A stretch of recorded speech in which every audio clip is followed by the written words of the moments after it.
सुरुवात करूया तर रायगडच्या बातमीने।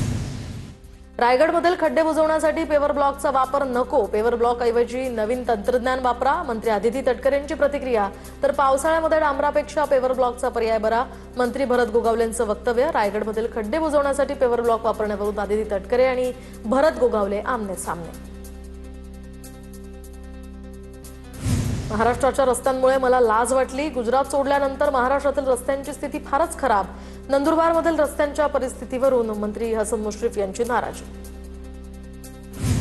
आदित्य ठाकरेंकडून चाकण एमआयडीसीतील रस्त्यांची पाहणी, चाकण एमआयडीसी मधील वाहतूक कोंडी, पायाभूत सुविधांचा अभाव आणि उद्योजकांच्या अडचणींच्या पार्श्वभूमीवर आदित्य ठाकरेंचा हा दौरा।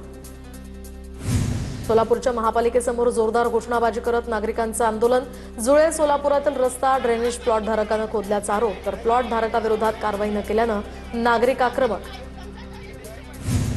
गोवर्धन पाणंद रस्ता पावसामुळे जलमय, रिसोड तालुक्यातल्या दापुरी खुर्द इथल्या शेतकऱ्यांना पाण्यातनं वाट काढत शेतात जाण्याची वेळ, रस्त्याची कायमस्वरूपी दुरुस्ती आणि मजबूतीकरण करण्याची ही मागणी। जालन्याच्या घनसावंगीमधील राजूरकर कोठा गावात रस्त्यांची दयनीय अवस्था, शालेय विद्यार्थ्यांना शाळेत जाण्यासाठी चिखलातनं वाट काढण्याची वेळ।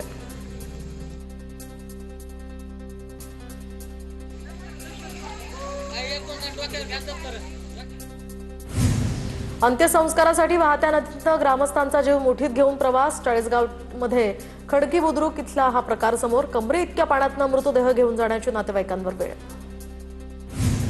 नाशिक पुणे महामार्गावरील सिन्नर परिसरामध्ये ठिकठिकाणी मोठे खड्डे, तर लाखो रुपयांचा टोल भरून सुद्धा वाहनधारकांना खड्डेमुक्त रस्त्यांची सुविधा मिळेना, खड्डे चुकवण्याच्या नादात अपघातांचंही प्रमाण वाढलं। पुण्यातील भोर ते शिरवळ मार्गावरील रामबाग परिसरामध्ये रस्ता चिखलमय, रस्त्याच्या काँक्रिटीकरणाचं काम सुरू असल्यामुळे रस्ते चिखलमय होत असताना दिसतंय।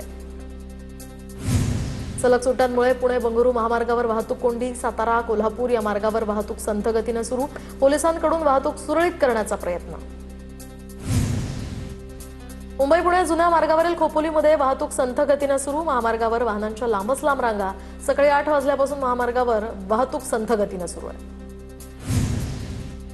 छत्रपती संभाजीनगर ते खुलताबाद मार्गावर मोठी वाहतूक कोंडी, दरम्यान घृष्णेश्वर मंदिरामध्ये दर्शनासाठी भाविकांची गर्दी झाल्यानं वाहनांच्या त्या ठिकाणी लांबच लांब रांगा। आमदार प्रशांत बंब यांनी परिस्थितीची पाहणी करत थेट रस्त्यावर उतरून वाहतूक सुरळीत केली आहे।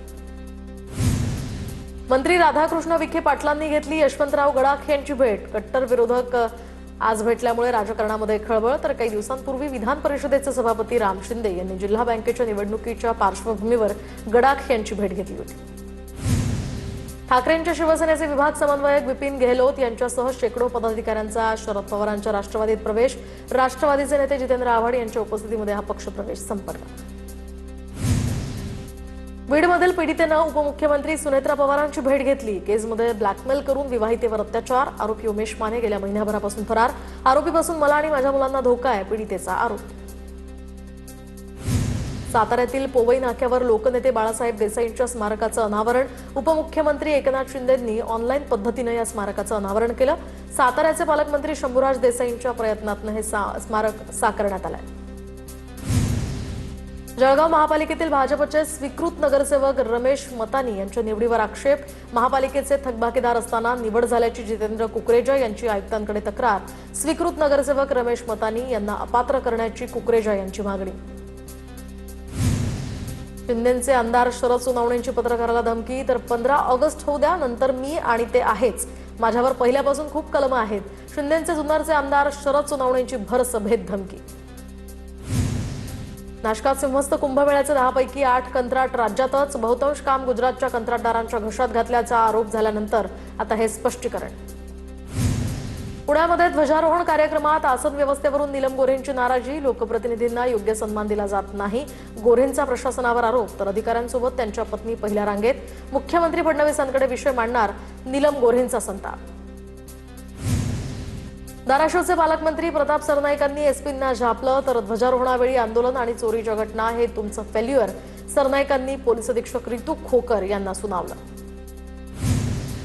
हिंगोलीमध्ये राज्यसभा खासदार रामराव वडकुते यांचा जिल्हा प्रशासनावर संताप, ध्वजारोहणावेळी योग्य सन्मान न केल्याचा रामराव वडकुतेंचा आरोप।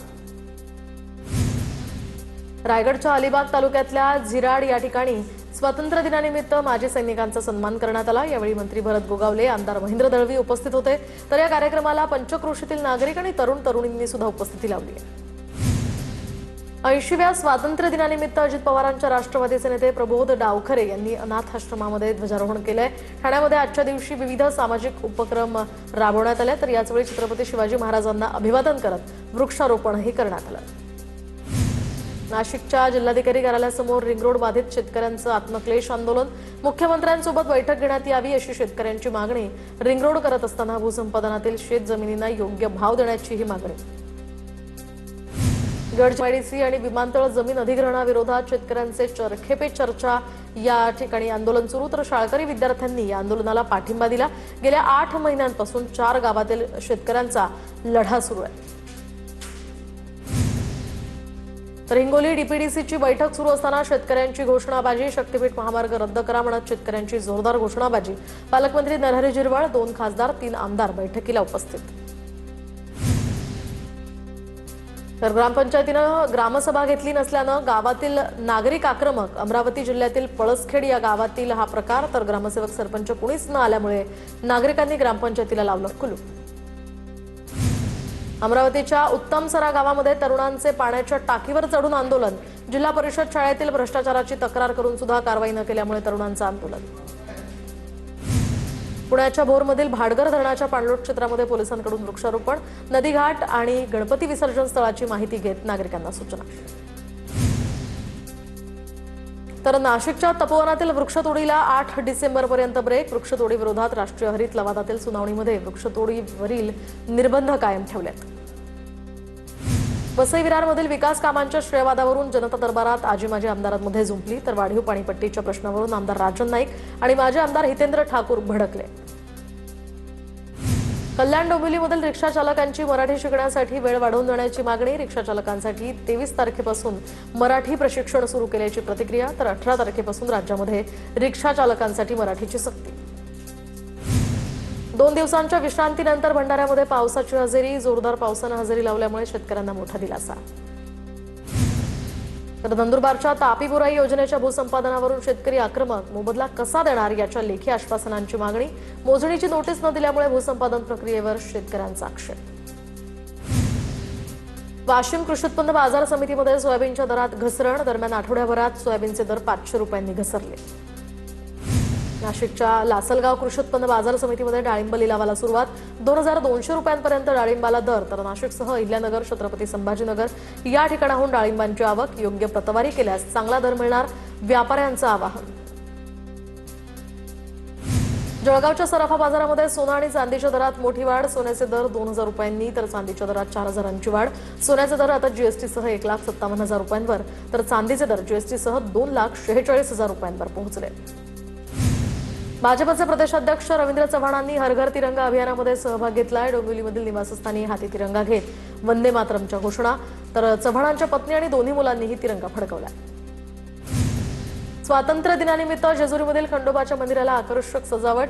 खंडेरायाचा गाभारा तिरंग्यांनी फुलांनी सजलाय।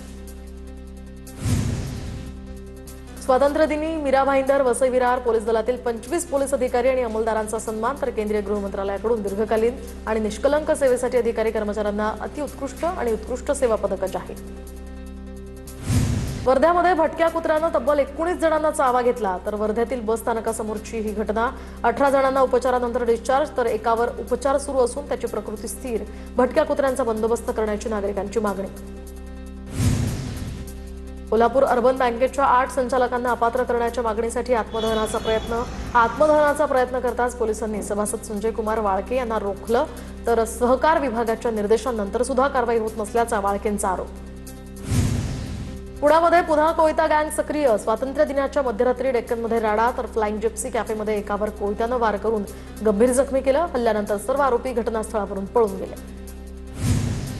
पुण्यातील येरवडामधील राज चौक परिसरात 2 गटात हाणामारी। जुन्या वादातनं 2 गटात तुफान राडा। सीसीटीव्हीमध्ये ही घटना कैद। मध्यस्थीसाठी गेलेल्या पोलीस शिपाई अमोल गायकवाडांना सुद्धा मारहाण। लक्ष्मीनगर पोलीस ठाण्यामध्ये दोन्ही गटांविरोधात गुन्हे दाखल।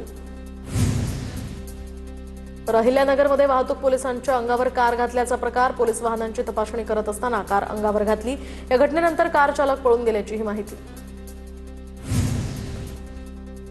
रत्नागिरीच्या भाटे या ठिकाणी 2 एसटींची समोरासमोर धडक. एसटीच्या अपघातानंतर पाठीमागून येणारी कार एसटीला धडकली. मुंबईच्या दहिसरमध्ये घरात गांजाची शेती. दहिसर पश्चिमेतील गणपत पाटील नगरमध्ये एका घरात गांजाची शेती. गांजाची विक्री नेमकी कुठून होत होती याचा आता तपास सुरू. घरमालक सध्या पोलिसांच्या ताब्यात. सांगलीच्या कुपवाड नजीक कचरा फेकण्याच्या वादात हाणामारी. राड्यामध्ये पती पत्नी दोघांवर शासकीय रुग्णालयात उपचार सुरू.